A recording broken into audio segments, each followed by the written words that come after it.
por un lado un edificio antiguo y por el otro uno moderno.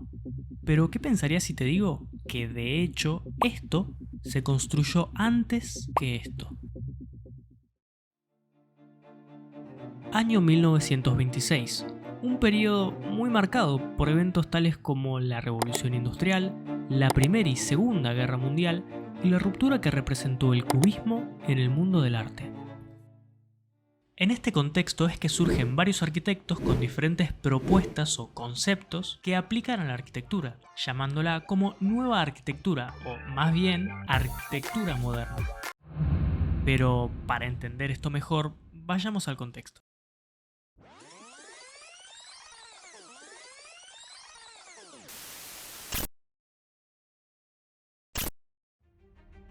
Cuando analizamos este periodo, vemos que el tipo de edificio que encontramos son muy parecidos, por no decir idénticos o exactamente iguales que edificaciones de la antigüedad.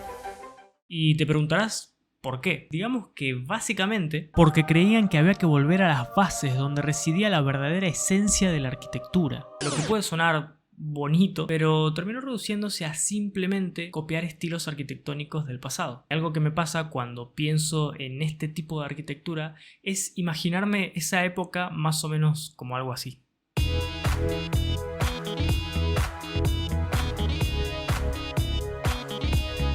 Lo peor de todo es que son tantas las obras que directamente no nos alcanzaría el video para nombrar tantas y tantas obras tan parecidas. Pero mejor volvamos al tema principal. Con esta corriente de pensamiento es que básicamente surgen los famosos neos. Por ejemplo, el neoclásico, que es básicamente una reivindicación de lo que fue la arquitectura clásica, ya sea la de Grecia o la de Roma. Por otro lado, el neogótico, que es lo mismo, una reivindicación con la diferencia de que básicamente de la arquitectura gótica. Otras corrientes como el neobarroco o el neorrenacentista, por ejemplo. Este último me llamó bastante la atención porque, claro, el renacentismo es otra vez una especie de reivindicación a cuestiones clásicas, pero la diferencia fue que en el renacentismo se dieron el lujo de poder experimentar un poco más y derivó en un estilo de arquitectura un poco más diferente que el clásico. Entonces el neorrenacentismo termina reivindicando no los conceptos del renacentismo, sino más bien la arquitectura que derivó en la experimentación del renacentismo. Sí, yo tampoco lo entendí. Y gracias a esta forma de pensar la arquitectura es que a día de hoy tenemos el desmadre de tener proyectos que son exactamente iguales, pero con siglos de diferencia. Yo me imagino que los arquitectos de esa época no pensaron en los que recién están empezando en el mundo de la arquitectura y tienen que entender cómo puede ser que haya un proyecto en el año 500 y otro en el 1840 que son en esencia lo mismo. Ahora, hablando un poco más en serio, el problema que tiene copiar arquitectura del pasado es que cada estilo arquitectónico responde a las problemáticas, necesidades y gustos de cada momento histórico. Y si lo que hacemos es copiarlo, estamos básicamente ignorando las problemáticas y necesidades del mundo actual, porque claramente ya no tenemos los problemas de hace 100 años. Tenemos otros. Pero hagámoslo un poco más interesante y vamos a ver un ejemplo. Esta es la Casa Curuchet. Pero me interesa ver un espacio en concreto. Cuando vemos la cocina, notamos que es un lugar no muy lindo para estar. O sea, es bastante compacto, con un acceso estrangulado y en general muy contrastante con la amplitud que se diseñó para el living, por ejemplo.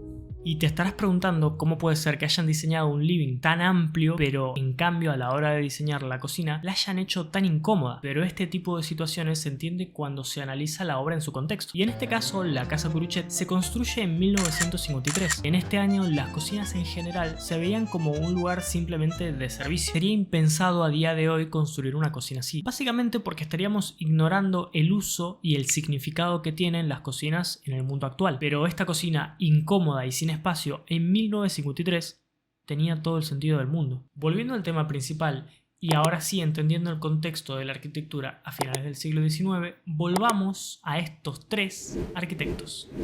Digamos que ellos no estaban muy de acuerdo con copiar estilos del pasado. En rechazo a esta forma de hacer arquitectura y en un contexto muy marcado por avances tecnológicos como el uso del acero y el hormigón armado en la arquitectura, es que ahora sí surgen varios arquitectos con diferentes propuestas que rompían con la arquitectura preexistente. como el del arquitecto estadounidense Bright. Básicamente desarrolló el concepto de una arquitectura más orgánica. Esta idea buscaba que los edificios estuvieran en armonía con la naturaleza. Para este arquitecto, las construcciones no tenían que imponerse sobre la naturaleza, sino más bien integrarse a ella, respetando sus formas, materiales y colores. Este tipo de arquitectura se puede ver claramente en su obra más famosa, La Casa de la Cascada, donde la casa parecería emerger de la propia cascada, convirtiéndose en una extensión del propio paisaje. Por otro lado, el arquitecto alemán Mies van der Rohe, conocido por su famosa frase "Less is more" o "menos es más", propuso una arquitectura que se redujera a su esencia, eliminando toda ornamentación y decoración innecesaria. Su enfoque buscaba una especie de honestidad material. En este sentido, no escondía la materialidad, sino que los materiales industriales y la propia estructura formaban parte de esta nueva estética industrial. Este arquitecto planteó una visión de diseño basada en principios racionales y funcionales, que podían adaptarse a distintos contextos, sin depender directamente del entorno natural. Esto termina generando una relación de diferenciación con respecto al entorno, donde desde el proyecto se contempla el exterior como un simple paisaje, destacando la autonomía de este tipo de arquitectura. Esta diferenciación entre lo natural y lo artificial se puede ver claramente en ejemplos como la Casa Frankfurt, donde podemos ver un prisma rectangular totalmente blanco en contraste con lo que es el entorno natural.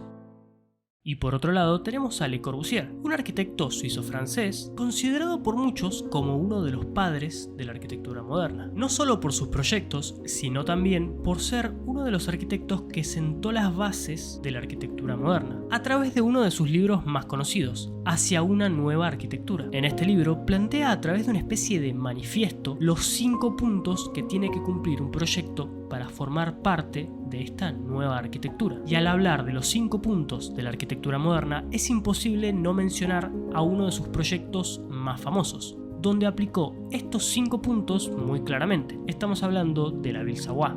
Y en este sentido, el resultado es bastante claro. Proyectos donde lo artificial, que es la vivienda, se posa por sobre lo natural, que es el entorno. En este sentido, el entorno queda en un segundo plano, dejándolo como un mero paisaje, y el proyecto, en teoría, podría implementarse en cualquier lugar del mundo, coincidiendo de cierta manera en la forma que tenía de ver la arquitectura Mies van der Rohe. Pero cuando hablamos de Le Corbusier, es imposible no mencionar su evolución en la arquitectura, porque si bien su obra más conocida es la Ville Savoye, no podemos negar que tuvo otras formas de hacer arquitectura, tomando como ejemplo proyectos como la Casa Jodan o la Capilla Roncham, proyectos donde la estética que se presenta es totalmente diferente a la de la Ville Savoye, abriéndose a otras formas artísticas de expresarse, este tipo de estética más cercanas a lo que conocemos como el brutalismo, con una presencia de lo material ya mucho más clara y sin ningún tipo de revestimiento. Otra de las diferencias fue la importancia que se le dio al entorno. Esto genera una gran diferenciación con la Ville Savoye,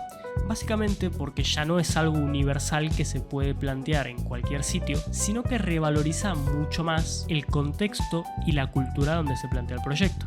Si bien la arquitectura moderna trajo conceptos novedosos a la hora de diseñar proyectos, tampoco es cierto que está en total oposición de la arquitectura clásica. La cuestión es ver que a pesar de que el Crown Hall tiene una estética totalmente diferente al Partenón, cuando se lo analiza en profundidad, este no se despega tanto de ciertos criterios clásicos. Antes de meternos en el tema, me gustaría hablar primero de un tema muy importante. Para entender la arquitectura moderna, primero tenemos que repasar un concepto clave, lo que significó la separación entre la estructura y el cerramiento. Básicamente lo que nos permitió pasar de construcciones con muros de 1 metro de espesor y ventanas finitas a construcciones donde en vez de un muro de ladrillo encontramos un panel de vidrio o directamente nada. Pongámoslo de esta manera. Las casas tradicionalmente se hacían con un sistema de muro portante. Esto básicamente significa que los muros no solo sirven para resguardarnos del exterior, sino que forman parte fundamental en la estructura del proyecto y como tal se van a ver afectados por el peso que tengan que soportar. En este sentido, mientras mayor peso tenga que soportar la estructura, mayor espesor va a tener el muro. Pero este sistema tenía algunos problemas. Por ejemplo, en la construcción de grandes edificios. En este sentido, mientras más alto sea tu edificio, te vas a encontrar con espesores cada vez mayores, llegando a casos como el del Monadnock Building o edificio Monadoc, donde para una altura de 66 metros se necesitaron unos muros de casi 2 metros de espesor, siendo este edificio uno de los últimos en adoptar este sistema, porque claro, imagínate que si para un edificio de 66 metros se necesitan muros de 2 metros de espesor, para construir un Burj Khalifa de 828 metros se necesitarían más o menos unos 25 metros de espesor. Claro, una salvajada totalmente imposible. Por algo es que a día de hoy ya no se utiliza este tipo de sistema para grandes edificios. Y otro problema que tiene este tipo de sistemas son las aberturas. Como te imaginarás, las personas normalmente necesitamos tener acceso a pequeños detalles como luz solar o ambientes medianamente ventilados. El problema es que para generar estas aberturas hay que literalmente perforar la estructura.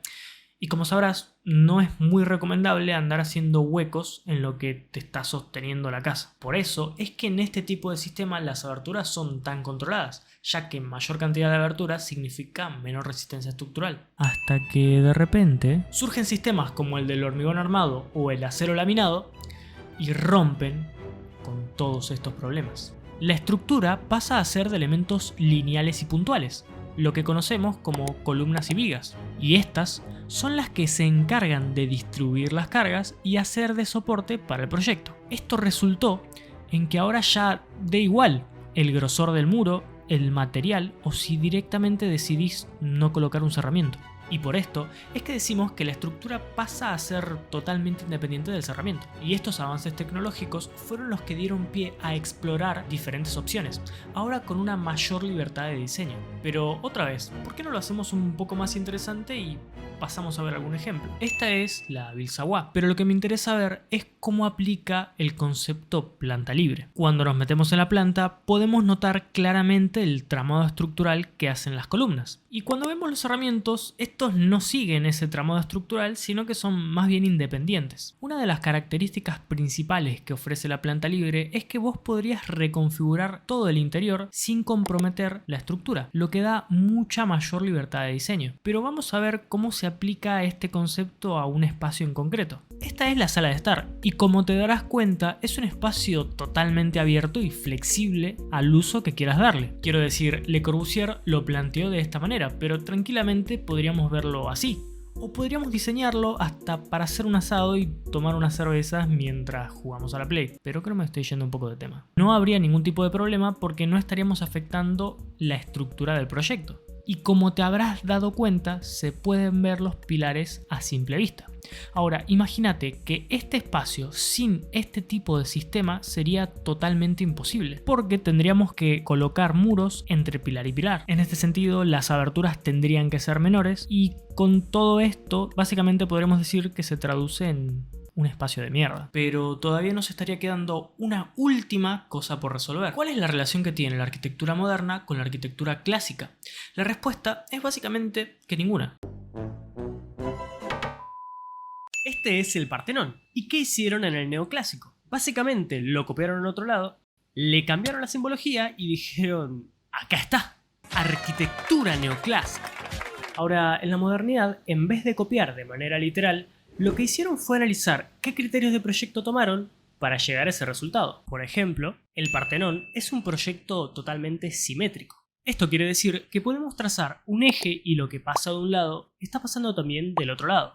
También podemos encontrar la famosa tripartición. Esto quiere decir que en este caso la fachada se divide en tres partes principales, pudiendo distinguir un basamento, un desarrollo y un remate. También cuando vemos las columnas, notamos que estas no están puestas de forma aleatoria, sino que podemos encontrar un ritmo ya que siguen la misma lógica. Y ahora sí, este tipo de decisiones proyectuales se pueden traducir a cualquier época sin necesidad de copiar literalmente un estilo. Por ejemplo, cuando analizamos el Crown Hall, podemos notar que podemos trazar un eje de simetría, que también, aunque me lo discutas, tiene una tripartición, y que cuando vemos sus columnas, estas siguen un ritmo. La diferencia es que aplica estos criterios de proyecto y los traduce a la época y lenguaje moderno. Ahora, hablemos de cómo se llega hacia el Partenón. Acá llegas a la parte de arriba, entras tuki tuki tuki tuki tuki tuki tuki y de repente te encontrás con la mejor vista hacia el Partenón. Pero resulta que para entrar al Partenón tenés que ir hasta la parte de atrás. De esta manera te obliga a admirar el proyecto mientras estás llegando a su entrada. ¿Y qué proyecto moderno aplica a esta misma estrategia?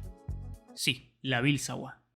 Ahora, con todo esto quiero decir que la arquitectura moderna se basó en la arquitectura clásica. Claramente no. A lo que me refiero es que aunque no lo parezca, sí existe una relación entre estas épocas que parecen tan diferentes. Y como conclusión, me gustaría remarcar una cosa. Qué bueno que sería hacer un asado en la Bildsawa.